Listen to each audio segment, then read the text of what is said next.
Chapitre 580. Alors que Vivian était sur le point d'abandonner son enquête, Sarah l'a appelé et l'a informé de quelque chose d'inspirant. Au moment où elle a répondu à l'appel, Sarah lui a annoncé d'une voix agréable « Vivian, j'ai une excellente nouvelle pour toi. Nous avons enfin détecté quelques indices issus de notre enquête. » Vraiment, Vivian a demandé avec enthousiasme alors que ses yeux s'illuminaient. « Quel indice avez-vous réussi à retrouver ? Envoyez-les-moi maintenant. » Ding dong. En quelques secondes, une icône de document s'est affichée sur son téléphone, indiquant qu'un document lui avait été envoyé. Sa main tremblait d'excitation alors qu'elle cliquait sur le document pour le visualiser. « Mark Norton, j'ai enfin dévoilé ton masque pour que tes vraies couleurs soient révélées. Vivian, même si nous avons réussi à tracer quelques indices, nous n'avons pas réussi à en obtenir des preuves concrètes. Par conséquent, nous ne pouvons toujours pas l'inculper de quoi que ce soit. » Sarah avait visiblement l'air affligée en baissant la voix. « C'est vraiment décourageant. Nous sommes presque sûrs qu'il a commis quelque chose d'illégal, mais nous n'avons aucun moyen de l'accuser de cela. Que sommes-nous censés faire maintenant ?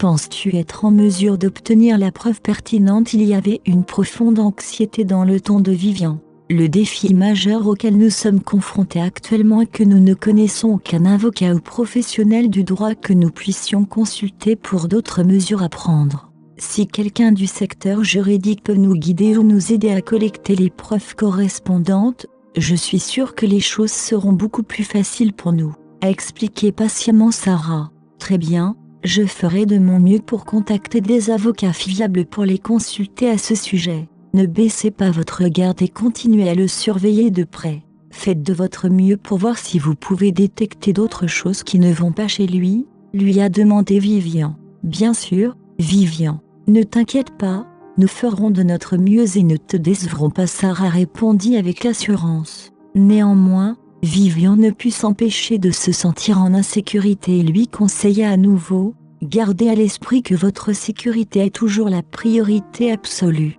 Si vous rencontrez des dangers, mettez tout de côté et reculez immédiatement. Ne vous mettez pas en danger. Ne t'inquiète pas, Vivian. Nous resterons vigilants tout le temps.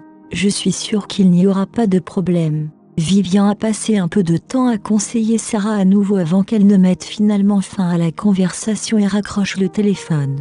Avocat, je n'en ai jamais connu, encore moins digne de confiance. Après tout, Mark Norton est toujours considéré comme une renommée publique.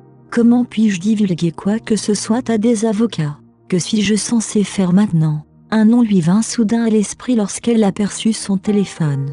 Ah, je peux chercher un théâtre. Peut-être qu'il pourra m'aider. Elle se souvint soudain que Hunter lui avait déjà dit qu'il était un avocat très réputé dans son domaine. Elle ne lui prêtait pas vraiment beaucoup d'attention à ce moment-là, mais cela s'est avéré être quelque chose d'utile juste à temps. Vivian était confrontée à un dilemme car elle ne savait pas si elle devait faire confiance à Hunter. De plus, il était l'ancien camarade de classe d'Evelyn et l'avait en fait approché plutôt à cause d'Evelyn. Dans ce cas, puis-je lui faire confiance et tout lui révéler ? Néanmoins, elle n'avait pas d'autre choix pour le moment que d'essayer Hunter. En pensant à la sincérité de Hunter lorsqu'il lui proposa d'être son ami ce jour-là, elle décida finalement de lui faire confiance. Depuis qu'elle avait pris la décision, elle a immédiatement appelé Hunter, lui demandant de sortir avec lui pour un repas. D'un autre côté, Hunter pensait qu'il rêvait au moment où il a reçu l'appel de Vivian. Il ne lui est jamais venu à l'esprit qu'elle l'appellerait et même lui demanderait un repas. À l'instant, il était aux anges. Au départ, il avait pensé à faire un spectacle en prétendant qu'il était occupé en ce moment et qu'il ne pouvait pas venir. Il essaya de ne pas laisser Vivian sentir à quel point il était désespéré en acceptant immédiatement son invitation. Cependant, il a changé d'avis après avoir réfléchi à la possibilité que Vivian ne le recontacte pas dans un avenir proche s'il a rejeté ce tour-ci. Il présumait qu'il devait y avoir une raison pour laquelle Vivian avait pris l'initiative de l'appeler en premier. Considérant qu'elle pourrait avoir un sujet important à discuter avec lui, il décida de ne pas lui faire perdre de temps. C'est donc avec plaisir qu'il a accepté son invitation. Après avoir raccroché, il sauta dans sa voiture et partit à toute vitesse à sa rencontre. Chapitre 581. Vivian au restaurant désigné, un T repéra d'un coup d'œil Vivian, qui était assise près de la fenêtre. Il se précipita, excité, et s'assit en face d'elle. « C'est si rare que tu m'invites à déjeuner. Je te manque après si longtemps, n'est-ce pas? Je ne suis pas un si méchant gars, n'est-ce pas ?» Un T a plaisanté, mais Vivian n'était pas d'humeur. « Un T, la raison pour laquelle je t'ai appelé ici aujourd'hui était pour te demander ton aide. » Elle a décidé de ne pas tourner autour du pot. « D'accord, je vais le faire, » a déclaré un T avec un sourire. Vivian fronça les sourcils. « Un T, je ne plaisante pas avec toi. J'ai vraiment besoin de ton aide pour quelque chose. »« Je ne plaisante pas non plus, » sourit un T. « Je suis prêt à t'aider, peu importe ce que tu demandes. » Vivian fut déconcertée. Elle ne savait pas s'il le pensait vraiment ou s'il flirtait avec elle. Après un moment de pause, elle dit « C'est comme ça que tu flirtes avec les filles ?» Le sourire d'un T se figea. Est-ce qu'elle pense vraiment si peu de moi? Oui, il flirtait souvent avec les filles, mais il ne faisait jamais de telles promesses. Il n'avait aucun moyen de savoir qu'il ferait quoi que ce soit sans condition pour une femme. De plus, les femmes qu'il avait rencontrées étaient toutes de grandes bavardes. Vivian était différente, il le savait. Elle était différente des autres. Ce sentiment était difficile à décrire. Il savait juste qu'il était prêt à aller au-delà de ses attentes pour elle, mais elle ne le croyait pas. Est-ce vraiment du karma? Un T se souvient de la façon dont elle se moquait de lui dans le passé. Il sortit de sa rêverie avec un rire amer. « Vivian, je pensais ce que j'ai dit. Je n'ai jamais fait de vaines promesses juste pour avoir une fille. Je suis prêt à t'aider avec tout ce dont tu as besoin. » Son sérieux surprit Vivian. Que voulait-il dire par là? Un T était vaguement conscient qu'il aurait pu effrayer Vivian si elle ne répondait pas. Il se rappela de ralentir. S'il lui a fait peur, à quoi cela servirait-il? Vivian, ce que je voulais dire, c'est que nous sommes amis, n'est-ce pas? Tu me l'as promis la dernière fois, tu te souviens? Un T n'avait d'autre choix que d'en tirer parti à nouveau. Puisque nous sommes amis, ne devrions-nous pas nous entraider? Vivian soupira de soulagement aux paroles de un T. C'est donc ce qu'il voulait dire. Son cœur s'emballa un instant alors qu'elle pensait qu'il menait à une proposition romantique. Un T se sentit mal quand Vivian parut visiblement soulagée, mais il ne pouvait pas le montrer. Alors tu vas me le dire? Pourquoi as-tu besoin d'aide? Je dois d'abord te dire quelque chose. Vivian étudia un T d'un air dubitatif. Si tu m'aides, il y a une chance que cela offense Mark Norton. Seras-tu toujours prêt à le faire? Je le veux. Un T hocha sérieusement la tête, soudain inquiet. Ce ne sera probablement pas une petite faveur. Qu'est-ce que c'est? Le cœur de Vivian fut inondé de gratitude lorsqu'elle vit qu'un T acceptait sans hésitation.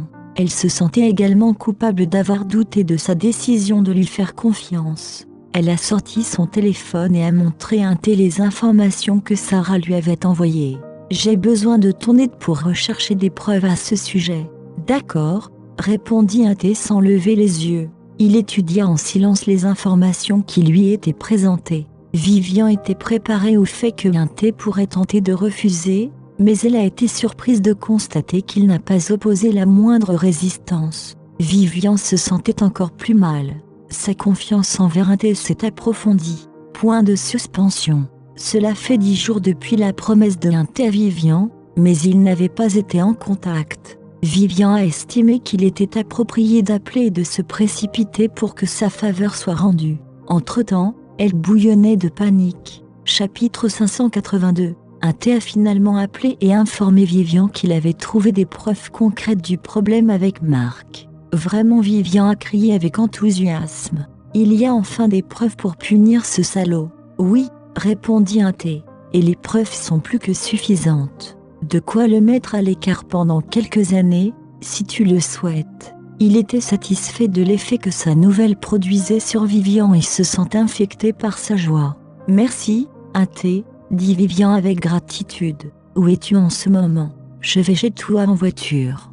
Laisse-moi plutôt venir vers toi, répondit un T. Je ne me sens pas bien à l'idée que tu conduises seul. Rencontrons-nous au Hatchant House à côté de ton entreprise de magazine. Je t'appellerai à mon arrivée. Très bien, à bientôt, dit Vivian en raccrochant. Elle se précipita chez Hatchan. Lorsqu'un thé arriva, Vivian était déjà assise et l'attendait. Il ne pouvait s'empêcher de remarquer à quel point c'était un spectacle chaleureux et charmant à la façon dont la vapeur de son thé brûlant encadrait son visage. Il se sentait serein et en paix tandis qu'il la regardait, qui arborait ironiquement une expression paniquée. La fatigue causée par l'effort qu'il avait déployé dans cet effort disparut instantanément à la vue de Vivian. Ma nouvelle la calmerait et la ferait sourire. Avec cette pensée à l'esprit, un thé avait du mal à cacher sa propre joie. Un thé se dirigea vers Vivian à grands pas et s'assit en face d'elle. Alors qu'il lui tendait un épais dossier, il dit « Tout est là-dedans, regarde ». Elle accepta avec gratitude dans les yeux et en sortit à la hâte les documents qu'elle contenait. Plus elle les examinait, plus elle devenait énervée. Avec cela, Marc serait à sa merci. Un thé, je ne peux pas te remercier assez, dit Vivian en les remettant dans le dossier. Dis-moi, comment puis-je te rembourser pour ça? Elle le regardait avec joie. Tout ce que je veux, un thé, à plaisanter, ignorant qu'il avait alerté la sonnette d'alarme dans la tête de Vivian grâce à la façon dont il avait répondu. Tout ce qui est raisonnable, j'essaierai de le faire pour toi. Un thé avait la gorge nouée à cela. Raison, essayez. Elle semblait avoir beaucoup de restrictions quant à ce qu'elle était prête à faire pour lui. Cependant, il se souvenait de l'attitude de Vivian à son égard dans le passé et ne pouvait s'empêcher d'avoir de l'espoir. C'est bien mieux, n'est-ce pas? Tu ne peux pas te précipiter là-dedans, un pas après l'autre. Pourquoi es-tu si sérieuse? Je rigolais, un Terry. Nous sommes amis et nous devons nous entraider. Il n'est pas nécessaire d'effectuer une formalité telle que me rembourser. Les soupçons de Vivian se sont détendus. Tout de même, je veux que tu saches que je te suis très reconnaissante. Si jamais tu as besoin de quoi que ce soit à l'avenir, n'hésite pas à me demander de l'aide, ça ira. Je ne me retiendrai pas le moment venu, a déclaré un thé avec un sourire. Oh, au fait, pourquoi rassembles-tu des preuves contre Marc? Il avait compris ces derniers jours que Marc était le frère aîné de Finnick, mais il n'a entendu parler d'aucun conflit entre Marc et Vivian. À moins qu'elle sabote Finnick par l'intermédiaire de son frère, ce n'était pas son style, d'après ce qu'il savait d'elle. Il était incapable de tirer une conclusion raisonnable de ses propres déductions, alors il décida de simplement lui demander. Ce n'était pas une petite faveur que l'un rendait à Vivian. Elle avait l'impression qu'il méritait au moins la vérité. Il avait déjà eu l'intention de faire du mal à Larry, a déclaré Vivian avec dégoût, sans oublier qu'il a aidé Evelyn à me kidnapper. C'est un affront qui ne peut rester impuni. Elle serra le poing tout en parlant. Tu ne m'as jamais demandé de qui était l'enfant Larry, dit Vivian après réflexion. N'es-tu pas curieux? Elle n'avait pas oublié le temps passé sur le bateau de croisière lorsqu'elle avait demandé l'aide d'un thé pour mentir à Finnick à propos de Larry. Il ne semblait pas très intéressé à l'époque et ne posait pas trop de questions. Peut-être l'avait-il déjà deviné. Chapitre 583. Pourquoi en ai-je besoin? N'est-ce pas évident? Tu n'as été marié qu'une seule fois. Un thé haussa les épaules. Vivian sourit intérieurement. Peut-être qu'elle réfléchissait vraiment trop. Veux-tu garder ce secret pour moi? Je ne veux pas que Finnick connaisse l'existence de Larry, plaida Vivian. Larry était tout son monde. Elle ne pouvait pas permettre à Finnick de le lui prendre. Bien sûr. Je te l'ai déjà promis une fois sur le bateau. Tu ne te souviens pas, dit clairement un thé. Ne t'inquiète pas, ajouta-t-il en voyant la douleur dans ses yeux. Je tiens toujours mes promesses. Je n'oublierai pas, même si tu le fais un jour. Il semblait faire allusion à quelque chose en disant cela. Les sonnettes d'alarme de Vivian sonnèrent à nouveau faiblement, alors qu'elle sentait qu'il était sur le point de révéler quelque chose. « Merci, dit-elle, n'osant pas croiser son regard. Ne sois pas si formelle avec moi, répondit un thé avec une certaine affection. Son impression de Vivian a complètement changé après cette rencontre. Elle était plus forte et plus intrépide qu'il n'aurait jamais pu l'imaginer. Marc était un individu difficile à renverser. Même avec la puissance du groupe Morrison aux côtés de Vivian, cela n'a pas été une tâche facile. Mais Vivian n'a pas abandonné. Elle cherchait toujours sans relâche des pistes contre Marc. Son indépendance et sa force ne faisaient que l'attirer encore plus. Que devrait-il faire? Un thé ne pensait pas pouvoir la quitter des yeux. Vivian sentit le regard incessant de un thé sur elle et se sentit profondément mal à l'aise. Pourquoi ne parle-t-il pas et pourquoi me regarde-t-il comme ça? Cela semblait être une façon inappropriée de regarder un ami. Incapable de supporter la tension romantique entre eux, Vivian a tenté de briser le silence. Tu, commença-t-elle, mais fut interrompue par le téléphone de un thé. Un thé lança un regard d'excuse à Vivian et prit l'appel. À sa grande surprise et à son grand amusement, il vit que c'était Evelyne qui l'appelait. Il a répondu à l'appel sans hésitation devant Vivian. « Oui, qu'est-ce que c'est? Je suis avec Vivian maintenant. Voudrais-tu nous rejoindre? » « Très bien, je t'enverrai l'adresse. À bientôt. » Un thé a mis fin à l'appel et l'a regardé. Un thé a envoyé un texto à Evelyne et s'est retourné vers Vivian. « C'était Evelyne, expliqua-t-il. Elle veut me rencontrer. » Le cœur de Vivian fit un bond en apprenant cela. « Un thé, tu ne lui as pas dit que j'avais déjà entendu parler de son plan, n'est-ce pas? » demanda-t-elle timidement. « Non Vivian, je ne l'ai pas fait, et n'envisage pas de le faire, » grommela un thé avec lassitude. « Quand apprendras-t-elle à me faire confiance sans réserve? Je te l'ai déjà promis une fois, et maintenant je suis à tes côtés. Bien sûr, je ne lui dirai pas quelque chose comme ça. » De son côté, les paroles de un thé la troublèrent.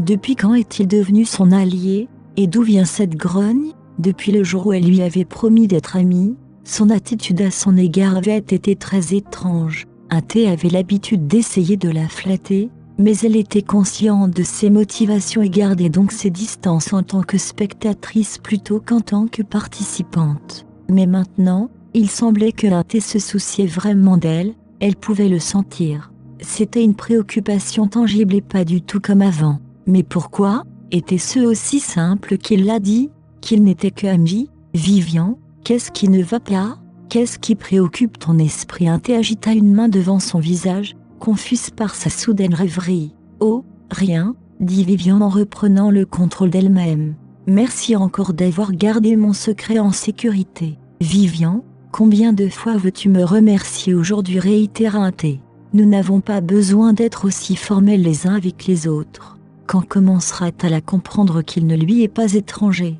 Chapitre 584. « Je sais, » dit Vivian en prenant une gorgée de thé. « Au fait, quand est-ce qu'Evelyne vient? » Il n'y en a plus pour longtemps. Elle a dit qu'elle était en route, a déclaré un thé. Il fit tournoyer sa tasse de thé et regarda les feuilles couler et monter comme si elles reflétaient ses sentiments. Vivian lui a posé des questions sur les détails du processus de collecte de preuves contre Marc. Elle avait l'air très sérieuse et un thé n'a laissé aucun détail en racontant ses efforts. Il n'aurait pas dû être possible de rassembler tout cela en si peu de temps et avec si peu de facilité. Il y a une expression pour ça. Un thé fronça les sourcils. Ah oui, intervention divine. C'est ce qui s'est passé. Par coïncidence, Marc avait récemment licencié un assistant pour avoir aéré son linge sale. Un thé jeta un coup d'œil à Vivian. Il avait l'impression qu'elle n'avait pas besoin d'entendre les détails peu recommandables. Vivian devina où il allait à son expression. Elle fronça les sourcils et hocha la tête pour l'encourager. Son assistant s'occupait du développement de son projet hôtelier. Je ne pense pas qu'il était très heureux d'avoir été licencié pour une raison comme celle-là. Lorsque j'ai trouvé l'assistant et lui ai proposé des incitations, il m'a divulgué une liste d'employés. Cela a ensuite été un jeu d'enfant de rassembler les preuves en parcourant la liste. Il leva sa tasse et but une gorgée de satisfaction tout en observant l'expression de Vivian comme s'il était un enfant attendant des éloges. Cependant, Vivian ne le regardait pas. Elle baissa les yeux et rit intérieurement. Il a eu ce qu'il méritait. Que devrait-elle faire ensuite pour s'assurer que Marc reçoive la punition qu'il mérite? Un thé n'obtint pas la réaction qu'il espérait, mais il se contenta de fixer Vivian sans qu'elle soulève d'objection comme d'habitude. Avant, il lui suffisait de la regarder pour la mettre mal à l'aise et elle cherchait des excuses pour quitter sa compagnie. Cette fois, elle était si plongée dans ses pensées qu'elle ne remarqua pas qu'il la regardait pendant tout ce temps. Un thé savourait son moment pour la regarder autant qu'il le désirait. À bien y penser, il ne l'a jamais bien regardée auparavant. Ses yeux étaient immenses, son nez si pointu, ses lèvres si. Un thé déglutit inconsciemment et réalisa, paniqué, que sa bouche était sèche. Il se versa précipitamment une tasse pleine d'eau et la avala. Il se rappela également de ne pas regarder là où il n'était pas censé le faire. Il n'allait pas se tirer une balle dans le pied maintenant avec tous les progrès qu'il avait fait avec elle. Toute cette débâcle est passée inaperçue aux yeux de Vivian. Toujours plongé dans ses pensées, cela permit à Ante de reprendre son indulgence d'étudier son visage. Elle a des cils si longs. Elle est si jolie quand elle fronce les sourcils. Evelyne est arrivée peu de temps après. En entrant chez Hatchan, elle aperçut Vivian, la tête baissée et plongée dans ses pensées, tandis qu'Ante avait le menton posé dans sa main, avec un grand sourire alors qu'il s'asseyait et la regardait. Il ressemblait à un couple au stade naissant d'une romance. Ce spectacle plut beaucoup à Evelyne. On dirait que son plan avance bien. Elle regarda Vivian avec mépris. Quelle femme inexpérimentée pour se laisser si facilement séduire par Ante. Mais Evelyne n'avait rien à redire, tout cela n'a fait que l'aider dans son plan. Quand Ante te larguera cruellement, voyons à quel point tu auras l'air heureuse, se moqua intérieurement Evelyne. Tu as pris le titre de Madame Morrison de ma part, mais je ferai en sorte que tu saches que je suis supérieure, maintenant et toujours. Evelyne réorganisa la méchanceté et la jalousie sur son visage en un grand sourire, puis s'approcha de la table de Vivian et Ante. Vivian, Ante, mes excuses. J'espère que je ne vous interromps pas. Ne sois pas ridicule, a déclaré Ante avec un sourire. Il détourna les yeux de Vivian à l'instant où il l'aperçut, mais ne put s'empêcher de ressentir un éclair de frustration. Il s'est levé pour aider Evelyne avec son fauteuil roulant et a dit « En quoi puis-je t'aider aujourd'hui ? Toi, as-tu tout oublié de ta petite entremetteuse ? Ne puis-je pas te rencontrer sans motif ?» Evelyne rit en laissant son regard dériver entre Vivian et Ante. Ante rit sèchement mais ne répondit pas. Chapitre 585. Evelyne lança un regard insatisfait à Ante et se tourna vers Vivian. « Vivian, de quoi parliez-vous ? Fais-moi savoir si Ante essaie de profiter de toi. Je vais lui donner une leçon qu'il n'oubliera pas. » Elle tendit la main et essaya de tenir le poignet de Vivian, mais cette dernière détourna le geste d'Evelyne, si subtilement qu'il semblait involontaire. Vivian n'avait pas parlé depuis l'arrivée d'Evelyne, pas même pour la saluer. Elle était occupée par l'incident avec Marc et n'était pas d'humeur à avoir de fausses politesses sociales avec Evelyne. Il ne se passait pas grand-chose, nous prenions juste le thé ensemble, répondit Vivian à contre-cœur. Je me souviens soudain que j'ai une affaire urgente à régler. Profitez de votre journée, les gars. Vivian s'adressa à eux deux et dirigea ses adieux vers Ante. Elle attrapa son sac à main et partit aussitôt. Evelyne serra les dents en regardant la silhouette de Vivian s'éloigner. Pour qui se prend-elle pour m'ignorer comme ça ? Est-ce sa façon de piquer sa colère ? Elle doit se considérer comme une star, n'est-ce pas ? Une affaire urgente. C'est terriblement pratique d'avoir une affaire urgente juste au moment où j'arrive. Vivian pense-t-elle que je suis idiote d'avoir trouvé une excuse aussi pathétique ? Evelyne ne prit plus la peine de cacher sa colère. Comment s'était lança-t-elle à Ante ? Des progrès avec elle ? Ça fait longtemps. C'était une opportunité rare pour Ante, être en compagnie de Vivian pendant si longtemps. L'interruption d'Evelyne et son interrogatoire grossier ont tellement irrité Ante qu'il a été tenté de renverser la table devant son visage. Mais à la pensée de sa promesse envers Vivian, Ante lutta et réussit à garder son sang-froid. Maintenant que Vivian était occupé à préparer une action contre Marc, et que lui-même mentait à Evelyne, il devait faire très attention à ne pas laisser l'interférence d'Evelyne saboter les chances de succès de Vivian. Je m'entends bien avec elle. Ces choses prennent du temps, rapporta vaguement Ante. À quel point bien est-il bon ? À quel stade en es-tu avec elle ? Est-ce que cette salope t'aime bien ou pas ? Evelyne lançait des questions sans cesse, comme si elle exprimait sa frustration à chaque question énergique. Je te le dis, séduis-la aussi vite que possible. Ce serait mieux si tu pouvais la faire sortir de Saint-Chin City. Emmène-la à Nation ou G-Nation, je m'en fiche. Et mène-la loin, puis jette-la durement.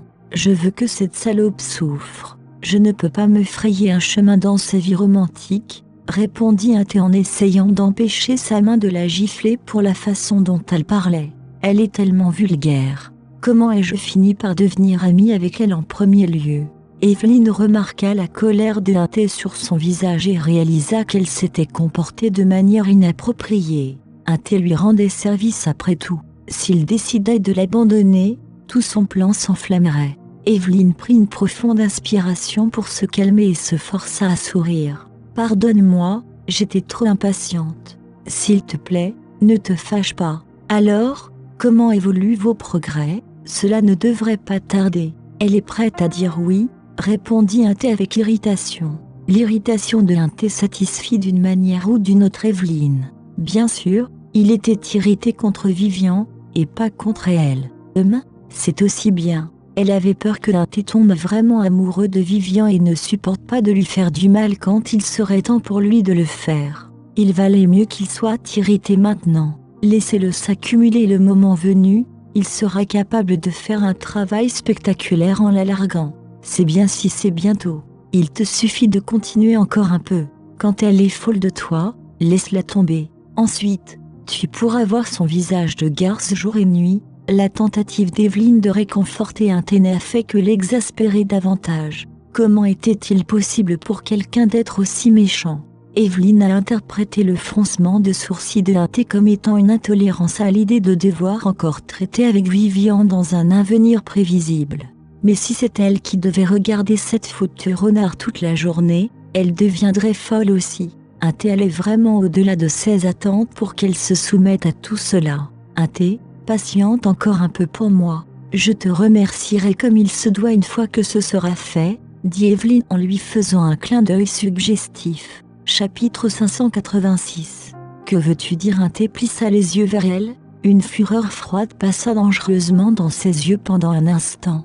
Evelyne a mal interprété son regard et a continué dans la mauvaise direction. Elle fit tournoyer timidement un doigt dans ses cheveux tout en touchant la joue de un thé avec son autre main. Je me souviens que quand nous étions à la Nation, tu m'as dit que tu m'aimais, n'est-ce pas ? Et la souris. C'était une autre affirmation d'Evelyne selon laquelle un thé n'apprécierait vraiment pas Vivian. Il l'aimait bien, son goût pour les femmes ne serait pas aussi mauvais que de trouver Vivian attirante. Oui, certes, elle était devenue plus belle, mais cela ne change rien au fait qu'elle était hideuse dans le passé. Donc un thé prit une autre gorgée de son thé et encouragea Evelyne à continuer. Si tu m'aides à m'occuper de Vivian, nous pourrions peut-être reprendre là où nous nous sommes arrêtés, souffla Evelyne. Qu'en penses-tu ? Ce n'est pas un trop mauvais cadeau de remerciement, n'est-ce pas ? En disant cela, elle laissa autant de désir et de suggestivité apparaître devant ses yeux pour s'assurer que un thé comprenne le message. Elle était effrontément confiante dans sa proposition. Elle se souvient que lorsqu'ils étaient ensemble dans la Nation, un thé tenait un bouquet de roses et restait debout sous son dortoir pendant 3 jours dans le but de lui faire la cour. Toutes les autres filles de la faculté lui jetèrent des regards jaloux pendant des jours. Mais finalement, elle n'a pas accepté sa proposition. Un thé était un bon prétendant, mais un playboy notoire. En plus, elle avait à l'époque tout son cœur pour Finnick. Sa relation avec un thé est finalement devenue platonique, mais au fil des années, des traces de tension romantique sont apparues entre eux. Mais elle croyait fermement qu'être inaccessible est le meilleur moyen de cultiver le désir chez les hommes. Evelyne était convaincue qu'un thé avait toujours de sentiments pour elle. Elle était l'incarnation de la perfection. Quel homme ne le ferait pas ? Si un thé n'avait pas de sentiments pour elle, pourquoi a-t-il accepté de l'aider à séduire Vivian sans hésitation et déployer autant d'efforts dans cette entreprise ? Maintenant qu'elle savait jusqu'où un thé irait pour elle, tout ce qu'elle avait à faire était de lui faire miroiter quelques avantages d'être avec elle devant lui, et il essaiera d'autant plus de séduire puis de larguer Vivian. Son charme était si puissant que un thé était impuissant face à son emprise, succombant à ses caprices et à ses fantaisies. En regardant le monologue confiant d'Evelyne, un thé ne pouvait s'empêcher de se sentir amusé. Elle pense vraiment qu'il l'aime bien, pense-t-elle que le fait d'évoquer leur histoire ensemble va le séduire ? La raison pour laquelle il avait tant essayé de courtiser Evelyne dans le passé était qu'il était trompé par son apparence. Oui, elle était très belle, et austère envers tous les garçons aussi, elle reste indifférente à leur attention. Il a pris cela comme un défi et a essayé de réussir là où les autres garçons avaient échoué. Cette attitude n'était pas seulement envers Evelyne, mais aussi envers les autres filles. Il en était arrivé au point où il faisait de son mieux pour les convaincre même s'il n'était pas vraiment intéressé par elles. et il s'est désintéressé dès qu'il y est parvenu. C'était le frisson de la chasse qui l'attirait le plus. Il jouait à ce jeu avec lui-même depuis des années, mais ce n'est que récemment qu'il s'était rendu compte qu'il avait toujours été un imbécile, d'avoir perdu son temps à nouer des relations temporaires dénuées de sens et de croire que cela lui donnait confiance et un sentiment d'accomplissement. Si Evelyn avait laissé entendre des allusions comme elle l'avait fait à l'époque, cela l'aurait tenté comme un chien odorant. Mais maintenant, tout cela ne faisait que le repousser et l'irriter. T était parfaitement conscient du changement en lui. Mais quelle en était la cause? Alors qu'il réfléchissait à cela, le visage de Vivian flottait dans la mer de son subconscient. Oui, depuis qu'il l'avait rencontrée, il ne s'intéressait plus aux autres filles. Le sentiment qu'elle lui donnait était différent de celui que les autres filles lui donnaient. Jamais une fille ne lui avait causé autant d'anxiété et de désir. Il se sentait heureux quand elle était heureuse et ressentait de la douleur dans son cœur quand elle était triste. Il était prêt à tout pour elle. Oui, Evelyn était belle. Et alors? Elle était juste jolie à l'extérieur mais pourrie, méchante et haineuse à l'intérieur. Elle lui a donné mal au ventre. Quant à Vivian, chaque geste qu'elle faisait, chaque froncement de sourcils ou chaque sourire sur son visage était la perfection à ses yeux, sans même qu'il s'en rende compte. En pensant à cela, T sourit. « Je suis tombé éperdument », pensa-t-il. Mais alors quoi? Il était prêt et désireux d'avoir une chance d'accéder au vrai bonheur. Evelyn le vit sourire et pensa que c'était pour elle. Cette vue lui plaisait encore plus. Elle ronronnait, sa voix dégageant un charme du comme de la soie. Chapitre 587. Oh T, j'ai regretté de ne pas t'avoir dit oui à l'époque. Mais peut-être que mon erreur du passé nous a donné l'occasion de nous reconnecter dans de meilleures circonstances. C'est notre destin, n'est-ce pas? Destin? T la regarda avec incrédulité. Pour lui, son action était maintenant une punition pour son avancement à l'époque. Mais Evelyn ne pensait pas que T la ridiculisait. Il lui semblait que l'amusement dans ses yeux était le produit de la joie à l'idée d'être avec elle. Il y aura un nouveau film diffusé après-demain.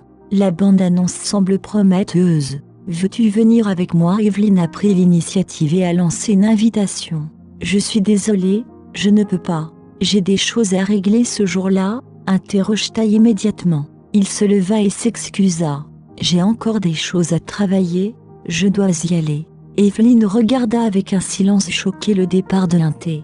Elle ne reprit ses esprits qu'après qu'il eut disparu de sa vue. Son visage était plein d'embarras. Elle s'était dite si clairement qu'elle se jetait pratiquement sur lui, mais il n'avait toujours pas compris. Ne se souvient-il pas que c'était lui qui l'avait supplié sans vergogne de sortir avec lui? Maintenant que c'est elle qui initiait, il la rejetait en fait. Elle était furieuse. T ne devait pas être de bonne humeur aujourd'hui. Il aurait accepté son invitation dans des circonstances normales. Même si elle était paralysée des deux jambes, elle avait toujours confiance en sa capacité à séduire. Les hommes sont des créatures visuelles. Face à une femme comme elle, comment pourrait-il trouver dans leur cœur la force de rejeter? Point de suspension. Vivian rentra chez elle et examina à nouveau les preuves de T, comme si elle avait l'intention de mémoriser chaque mot. Elle était enthousiasmée à l'idée de l'entretien du lendemain. C'était enfin l'occasion de prouver son innocence. Même si cela faisait 5 ans, cela avait été une épine constante dans son cœur et la source de tout ce qui s'était passé. Enfin, la vérité sera révélée. Soudain, on frappa à sa porte et Bénédicte entra. « Vas-tu interviewer Marc ?» demanda-t-il sans détour. « Oui, je vais le faire. »« Demain ?» Vivian hocha la tête. « Sais-tu à quel point c'est dangereux? À quoi penses-tu ?» Benedict éleva la voix avec colère. Ce n'était pas une mince affaire. Pourquoi n'en avait-elle pas discuté avec lui avant de prendre une décision? Marc était capable de la kidnapper une fois. Qui peut dire qu'il ne recommencera pas? Elle jouait avec sa sécurité. Vivian pouvait compter le nombre de fois où son frère s'était mis en colère contre elle d'une seule main en autant d'années. Toutes ces fois, sans exception, c'était parce qu'il s'inquiétait pour elle. Elle savait que cette fois-ci, ce n'était pas différent. « Ben, s'il te plaît, détends-toi. Je serai prudente. Je ne pouvais pas laisser tomber. Je dois me venger moi-même et Larry, » dit Vivian avec détermination. Bénédicte savait que Vivian était toujours hantée par les événements de cette année-là, et cela lui faisait mal de la voir aussitôt monter. « Laisse-moi me venger, d'accord ? Cette affaire est trop dangereuse pour que tu puisses la gérer seule. Si Mark réessaie quelque chose, c'est quelque chose que je dois faire seule, » lui coupa Vivian. Ce n'était pas souvent qu'elle faisait ça. « Ben, fais-moi confiance. Je prendrai des précautions supplémentaires. Laisse-moi m'en occuper. Elle doit se venger de sa propre main. » Bénédicte était à court de mots face à son insistance. L'antidote à une vie heureuse se trouve à la racine du problème. Vivian ne peut lâcher prise et commencer une nouvelle vie que si elle y parvient personnellement. Mais, ah, bon sang, il va juste envoyer quelques hommes pour veiller sur elle depuis l'ombre. Il faut se méfier.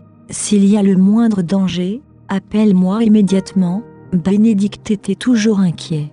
Je le ferai. Vivian hocha sérieusement la tête. Bénédicte était sur le point de lui rappeler quelque chose quand Larry entra en trébuchant et se frotta les yeux. « Maman, peux-tu m'accompagner pour dormir ce soir ? Je veux une histoire au coucher. » Vivian le portait dans ses bras avec amour. Elle se tourna vers Bénédicte et dit « Ben, je vais endormir Larry maintenant. Ne t'inquiète pas, je serai prudente. » Chapitre 588.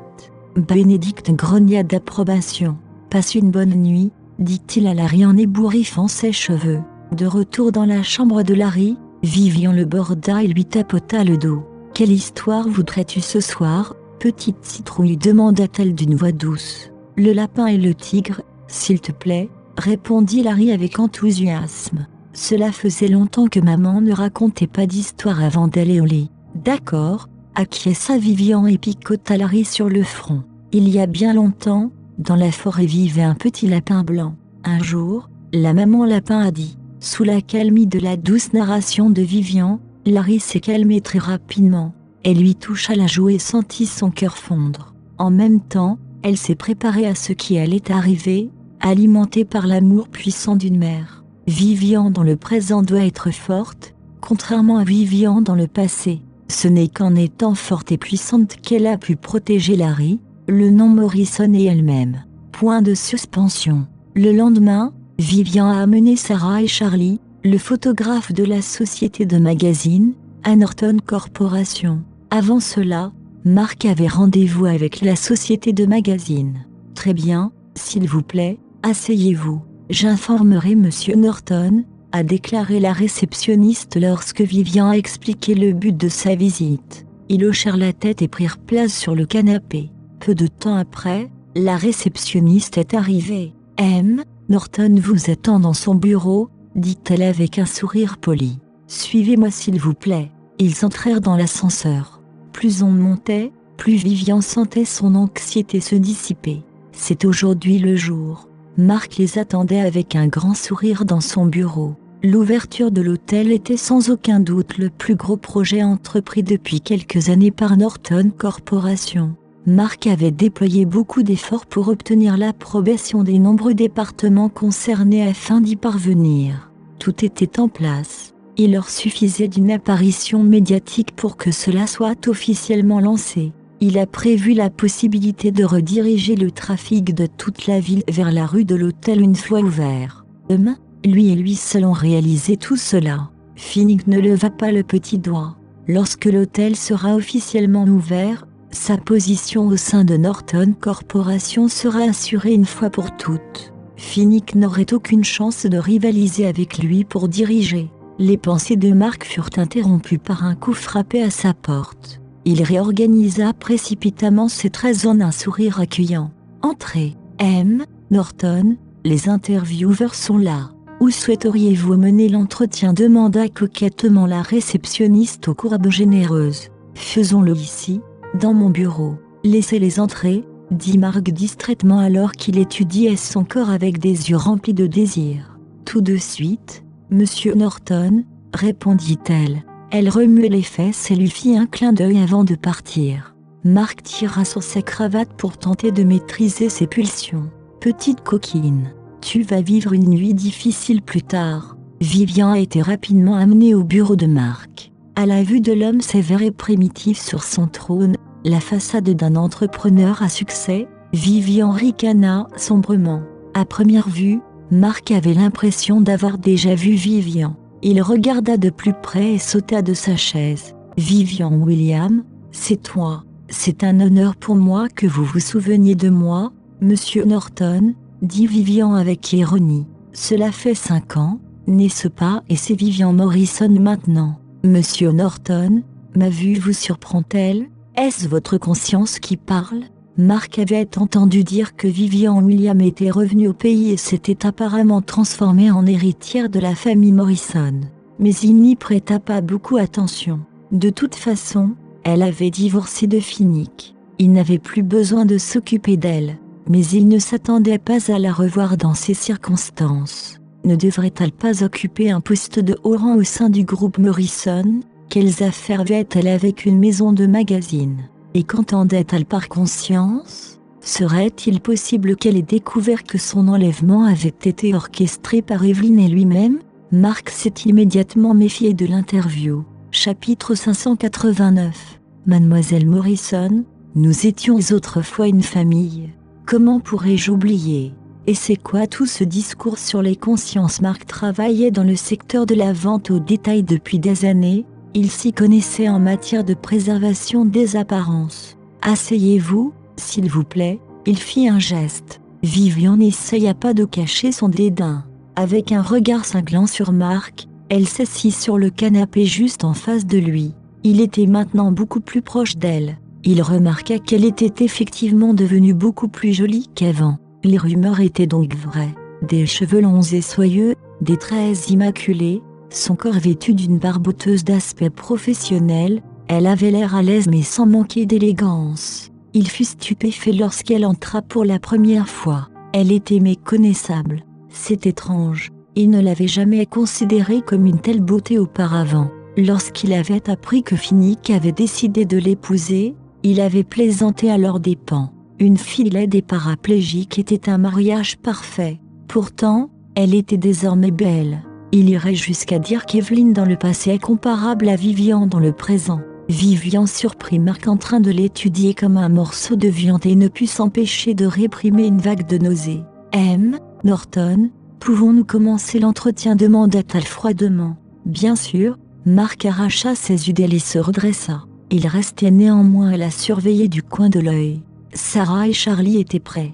Vivian a commencé l'interview. « M. Norton, y a-t-il une date d'ouverture confirmée de l'hôtel? Comment avancent les préparatifs? Notre hôtel devrait ouvrir ses portes fin septembre, rapporta Marc, l'air satisfait. Les préparatifs des plans de la structure par l'équipe de conception battent leur plein et respectent le calendrier prévu. Nous sommes convaincus que Norton Corporation a conçu l'hôtel le plus raffiné, le plus grand et le mieux équipé de S-City. Ce sera un symbole de notre belle ville pour les générations à venir. Vraiment, aurions-nous l'occasion d'en être témoins? Vivian a dit d'un ton sarcastique. Mademoiselle Morrison, que voulez-vous dire? Demanda Marc alors qu'il contrôlait son humeur montante. Elle ne connaît pas sa place. Il a donné au magazine l'opportunité d'une interview exclusive avec lui, et elle lui manque de respect. Rien, juste un sentiment d'émerveillement, répondit Vivian avec un sourire. Elle a continué. Bien que Norton Corporation soit une marque influente, l'ouverture de cet hôtel n'est certes que la première étape. J'aimerais savoir si Norton Corporation a déjà mis en place des stratégies d'expansion. Notre comité fait actuellement la promotion de notre grande ouverture sur les plateformes médiatiques. Nous effectuons également des appels commerciaux. Il s'agit d'une stratégie visant à renforcer notre présence en ligne et hors ligne. En plus de cela, nous avons mis en place diverses collectes de fonds pour promouvoir l'hôtel au moment où nous parlons. Marc sentait que le sourire qu'il devait afficher commençait à lui fatiguer le visage, mais il a persévéré. Il a également dû constamment se rappeler qu'il n'était pas interviewé par Vivian William, mais par les médias qu'elle représente. Il avait son image et sa réputation à entretenir. Il est vraiment inattendu pour quelqu'un comme vous, Monsieur Norton, d'organiser des collectes de fonds. J'avais l'impression que vous n'agissiez que dans le noir avec des mesures odieuses pour atteindre des objectifs méprisables. Vivian ne pouvait plus cacher son mépris. Elle était finalement allée trop loin. Marc avait également perdu toute prétention. Il a frappé du poing sur la table et a crié « Qu'est-ce que cela signifie? Qu'essayez-vous de faire ?» Il s'est finalement cassé. Vivian sourit.